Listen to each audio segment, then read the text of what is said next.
Stacia here is going to show you how it's done, how to structure a story to enroll your audience. She works for business owners and entrepreneurs to do exactly that. She's the top 100 women entrepreneurs that...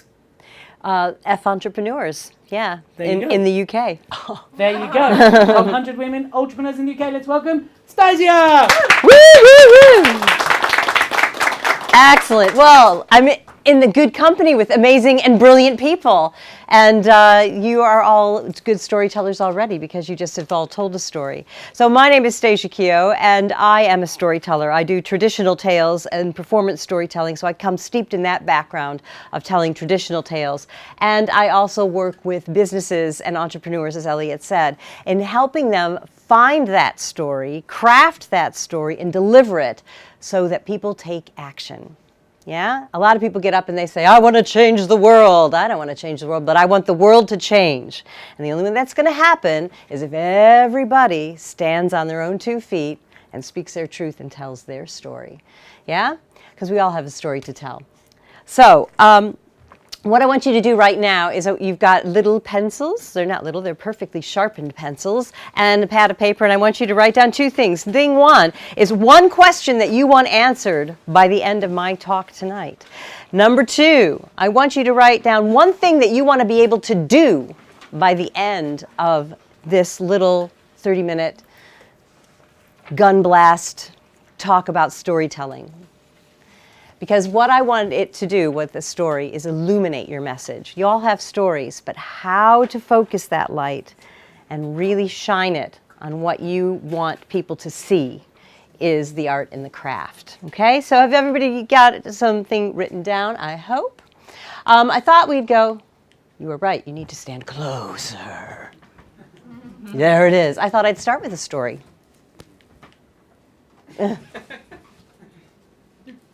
Yes, it's a story about this. So, emperor in Japan. You know how you have your favorite coffee cup or your favorite tea mug? Does everybody have one of those? So did he. He had the favorite one, and every day he drank his tea out of that, and he enjoyed it mightily until one day, broke on the floor, broke his favorite tea bowl. He was annoyed. He was just, put him right out on his day. So all the servants, of course, they come scurrying in. Oh, yes, yes, yes. And they pick up all the pieces and they try to put it back together because they want to please. And they give it to him, but they put it together with little staples. That is not going to work for a teacup, is it? So they pour the tea in and all over the floor. So disgusts him, he throws it away and says, this is not even worth keeping. Throw it on the dust heap. And they do. Now, who comes walking along, pet a pen, pet a pen, pet a pen, pet a pen, but an artisan, a craftsman, just a lowly person. And he looks at this, really beautiful ceramic material here. He can do something with that. So he takes it back to his workshop, and he takes some resin, and he puts in a little bit of gold dust, gold powder. And then he glues each of those cracks back together. And then he gives it to the emperor as a gift, as an example of what art and craft can do with bits and pieces. And the emperor says, look at this. This is a piece of art. This is something that every time I look at it in every different direction, it's different. It's more beautiful every time I see it. And he still was drinking his tea out of it every day until when he died, he passed it on to his son. And then they passed it on to his son. They passed it on all through the generations. And you can go and see this very thing in the British Museum because it is still a thing of beauty and a thing of art. Because what I'm telling you is fantastic stories, and where to find them are in those cracks. And putting it back together with something that illuminates makes it something completely different. So, that's where your stories are. Let me tell you what a story is and what a story isn't, just to clarify the confusion, okay? A story isn't a slogan or a tagline or your mission statement. It is not a process or a journey or a narrative. And you might say, wait a minute, not a narrative? Well, all stories are narratives, but not all narratives are stories. If you've ever heard the narrator part in the play where they just stand there and they talk at you, it's not the story, is it? No. But what a story is, it has characters, it has events. There are choices There are gaps where choices have to be made, and those choices take you in a negative or a positive direction.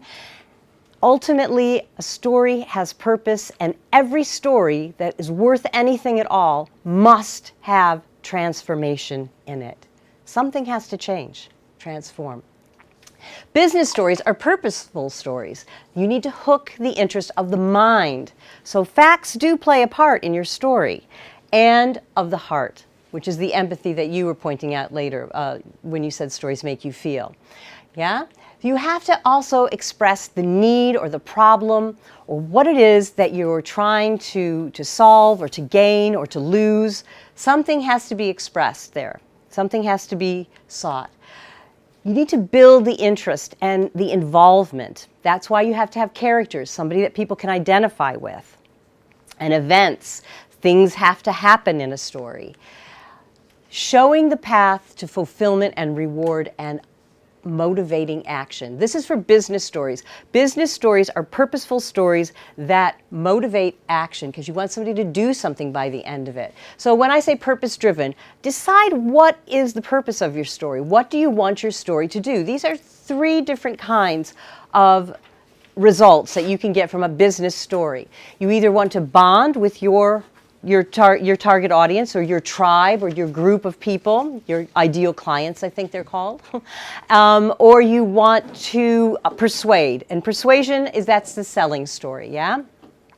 So when you bond, a bonding story, what you do is you gather people, you want to build trust. You want to build that empathy and stuff. A good example of a business that tells a lot of stories that bind their clients together and create that tribe is REI. It's an outdoor clothing and sportswear company. They're in the States, but they sell all over the world. REI tells stories about their clients all the time. And that is because they want you to use their products and they want you to share your adventures with them. There's a fantastic story you can look at online. It's called Paul's Boots. And what they do is they have a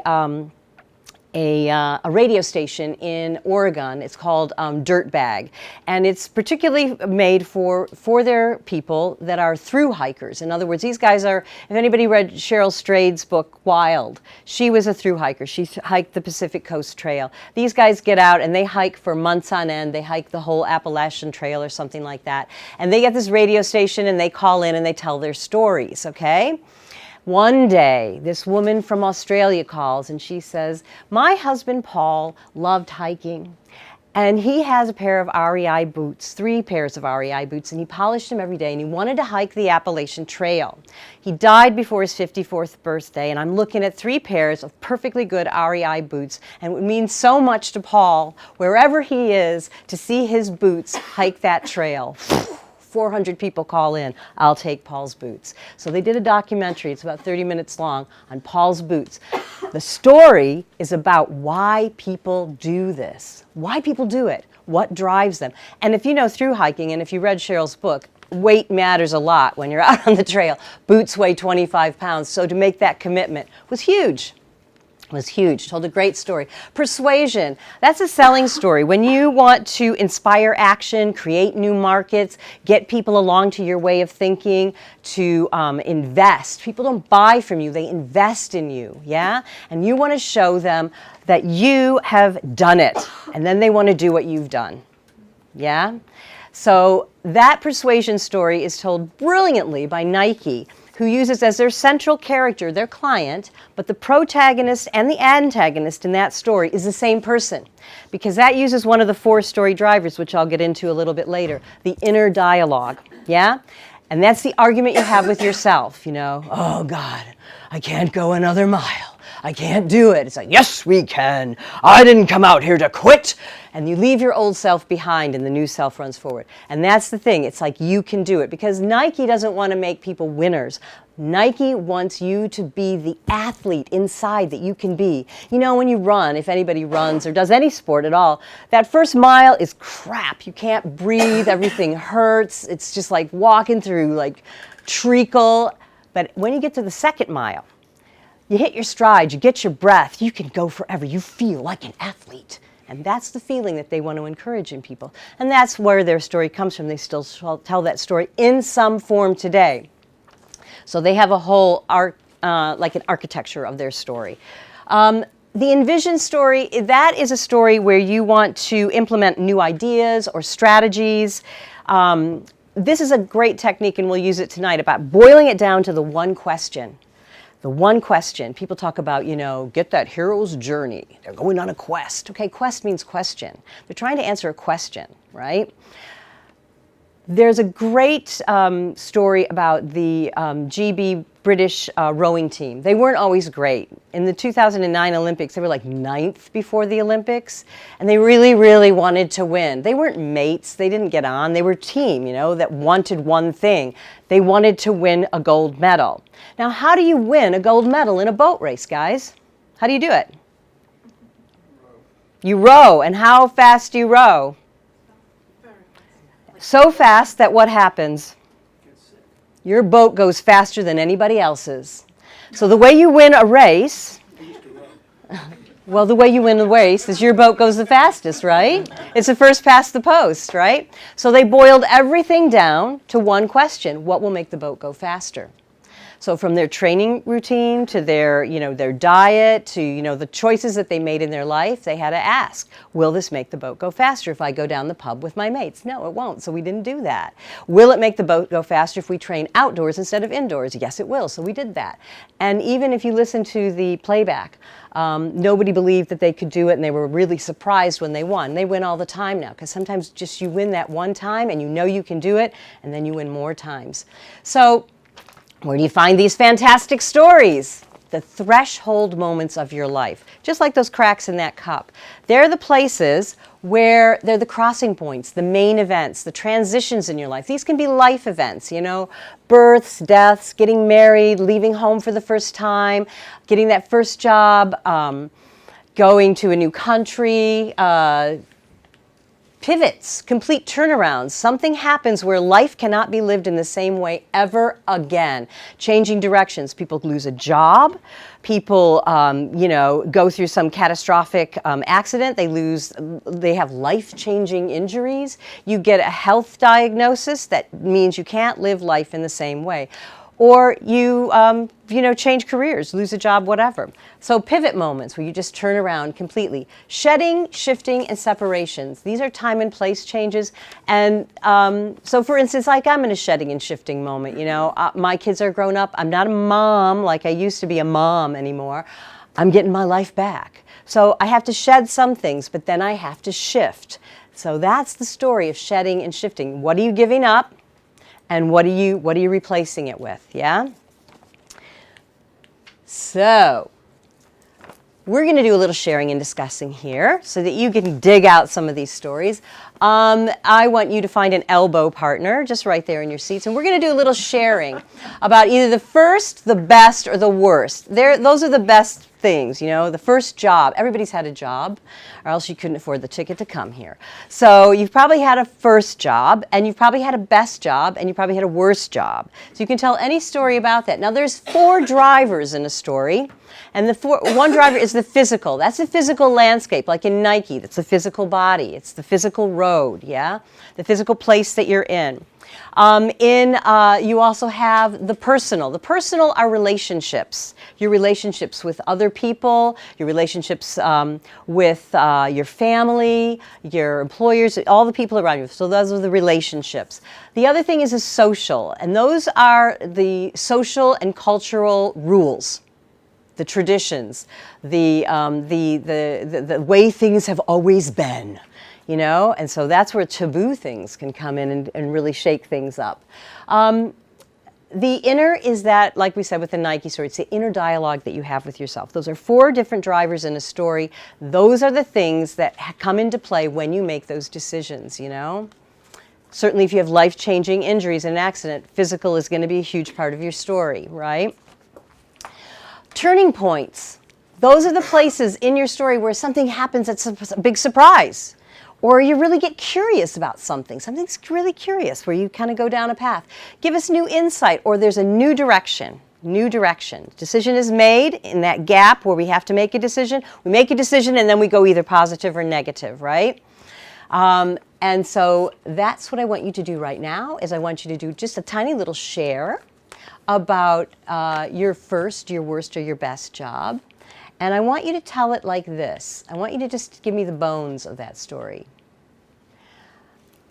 Just give me the action. What happened and why?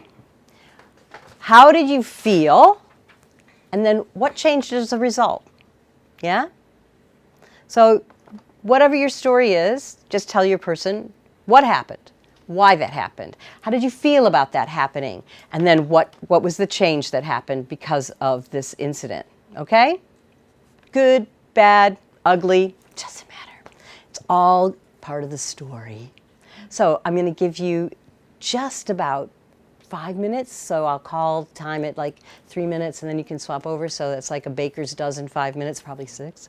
And then we'll dig back into things that you can do with that. All right, off you go. They're contagious, stories are, once you get going.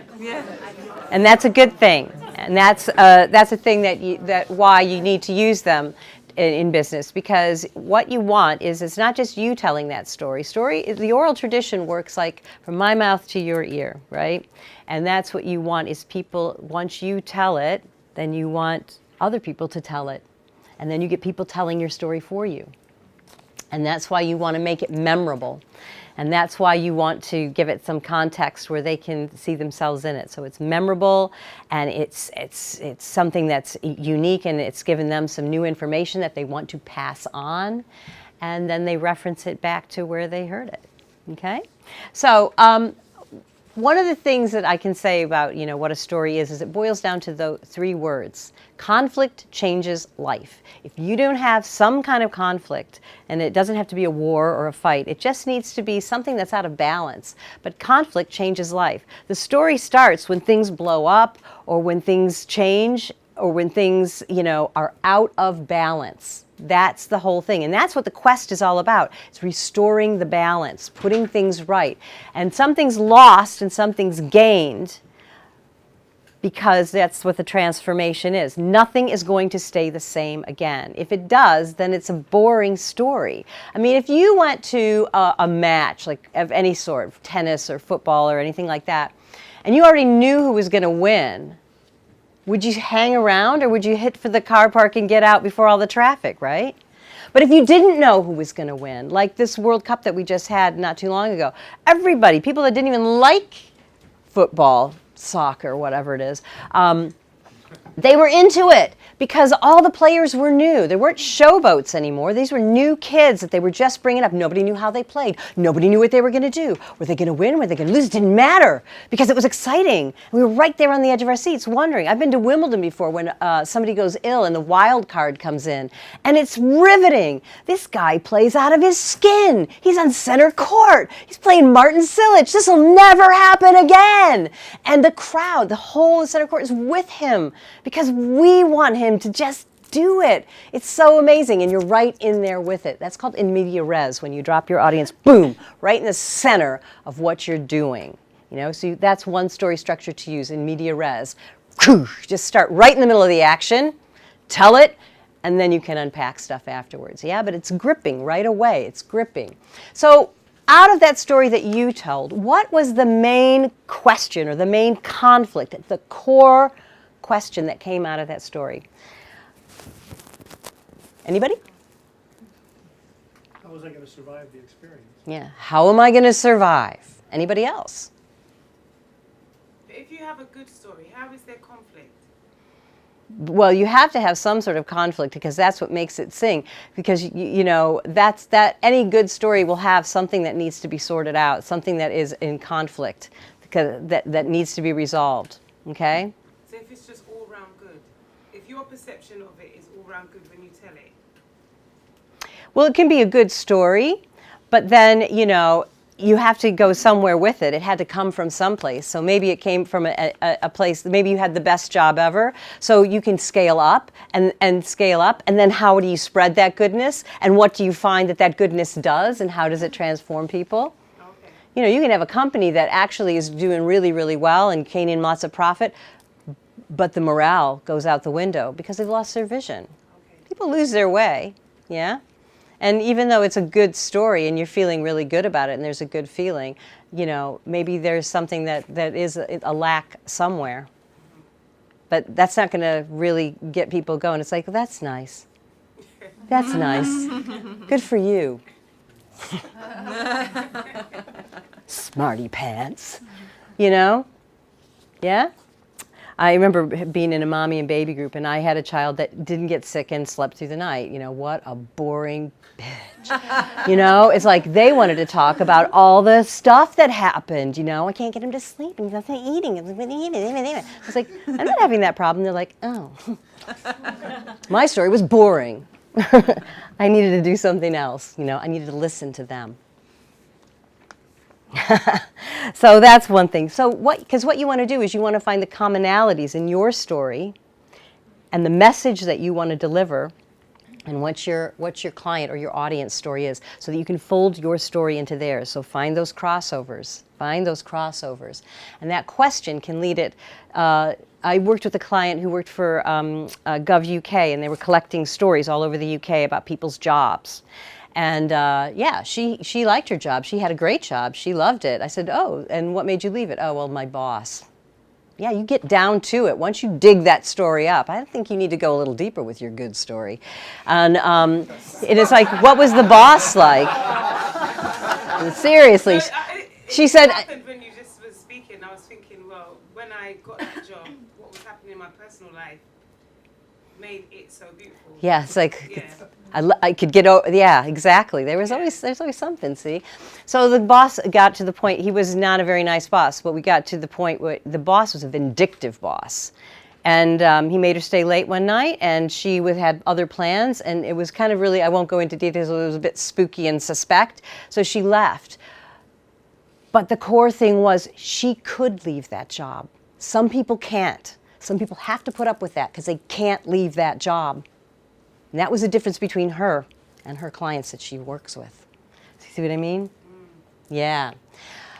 So I got to wrap up soon. The purpose-sold business story moves people to action, and the gap is where the learning happens. You know that thing about Pavlov's dogs? You know, they ring the bell, they get the food, and then they think, so even when they ring the bell and they don't get the food, they salivate?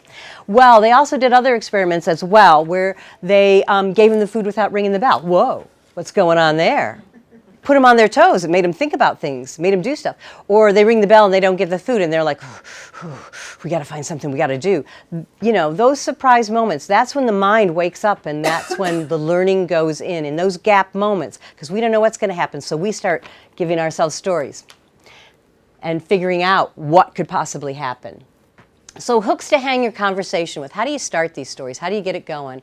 You know, imagine if, you know, picture this. Your imagine if can be, you know, putting people in, giving them an image, like I gave you the image of that bowl. I had some good notes about that. I will tell you in a minute. You can say, did you have a wish? You can also say things like, you know, remember when. Stories of nostalgia are brilliant because even when you have an audience that is a mixed bag, everybody's been the new kid, everybody's had to learn a new thing. Everybody's had to face a fear. So stories of nostalgia work right across the board intergenerationally. That's the essential story design right there. You got your core question that's generated from an event, and then the action and emotion, which didn't kind of work on this slide. But then the gap opens up, and there's the tension, the risk, we don't know. And the problem gets bigger, and then we make a decision, a crisis decision, and then it goes either positive or negative. In a business story, it ends on a positive. So maybe it goes negative, maybe it starts negative, it goes positive, it goes negative, then it ends on a positive. The outcome, you want to give people that object of desire. Come on. And the things that you can use are dynamics. The pace, the emphasis, vocal energy, and expression. So something about vocal energy. When you come to threshold moments in your stories, you need to kind of build the action. Really easy way to build the action is rising tone. I walked in, and then I saw it, and there it was, and oh my God, you know? Panic, excitement, something. I'm just going to have to move on because I've only got this time. So what I would have you do with your story is go through it and just speak it at a level tone, blah, blah, blah, blah, blah, blah, blah, and then find those moments where there is a change of event and gather momentum with new vocal energy. Maybe to raise your voice. Maybe, make a pause. Do something different because we know something different's going to happen. And see if that doesn't liven up your story. So you can tell your story from the inside out. Find the metaphor. Find an image. Where's the challenge? Humor. Use some humor. You can tell a negative story all the way through, but it better be funny. And I work mostly with people and find these things, and then we go through and find how we can weave that through all of our messages. Yeah? The fear factor, just a word about that. Look that fear in the eye. Fear isn't a bad thing. It keeps you from running into the street in front of cars. As a mother of an autistic child, let me tell you, sometimes you have to teach people fear because they don't have it naturally. So it's very important. It keeps you from doing stupid stuff. And look it in the eye. Maybe it's just a distraction. Maybe, it's something that you just need to not let do the driving. Maybe it shouldn't be reading the map at this point in time. Definitely not picking the music, but bring it with you anyways. Just don't let it run the show. Get your purpose. You know that, what's her name? Greta. Yeah. When she speaks, she's scared to death. She's nearly crying, but her purpose is so rooted. She is so driven by that purpose that she's doing it anyway. Share your gift. Don't be ashamed. There's no shame. If we need you, we need what you know. We don't know what you know. Forget the perfectionism. Get up there and do it because you're never going to know until you do it a few times. And don't get overwhelmed with all the stuff, Just focus on one thing. Maybe just telling it. Maybe just telling that one little bit. And then you won't be doing it. And confidence is built by doing just what Elliot's getting you to do, which is talk, talk, talk, tell it, practice, practice, practice, and that's what it is. If you want to work more, let's work together. I gave you my card. This is more stuff about what I do, and I'm going to you can just have 20 minutes free. We're going to do an online course by the end of the month, so join that little group. That's going to be live online, not just some pre-recorded stuff. And or just one-to-one coaching. Who knows where your story will lead you, and I'd love to hear it. So thank you so much for your kind attention. Elliot, thanks for the stage.